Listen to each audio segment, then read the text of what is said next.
In this playlist, I'm going to walk you through everything you need to know about Git, the most popular version control system out there. If you follow this playlist from start to finish, you'll learn Git completely, from the basics to more advanced concepts. So, what exactly is Git? Git is a distributed version control system, which means it helps you keep track of changes made to your code and allows you to manage versions over time. It allows you to snapshot your project at different stages, and if you make a mistake or need to go back, you can easily revert to any previous state of your code.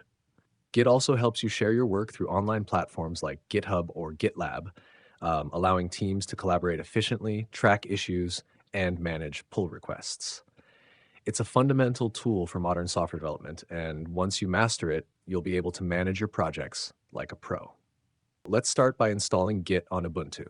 If you're using a different Linux distribution, don't worry, Git can be installed in a similar way on other systems. First, we'll check if Git is already installed on your system by running the command git version. If Git is installed, it will show the version number. If it's not installed, we'll move on to the installation steps.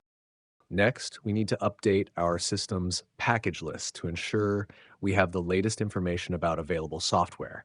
You can do this by running the sudo apt update command.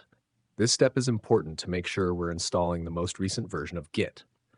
Once the system is updated, we can proceed with installing Git. We'll install it using the sudo apt install git command. This will download and install Git on your system. After the installation is complete, we'll check again by running git version to verify that Git is installed and working correctly. At this point, Git is installed, but to use it fully, we need to configure it with our user information. This will help Git track your changes under your name and email. For now, you can check your current Git configuration by running git config-list. Since we haven't configured Git yet, you may not see any output. Don't worry, we'll go over how to set up your Git configuration properly in the next video. If you enjoyed the video, feel free to subscribe to support the channel. In the next video, we'll dive into Git configuration, so stay tuned.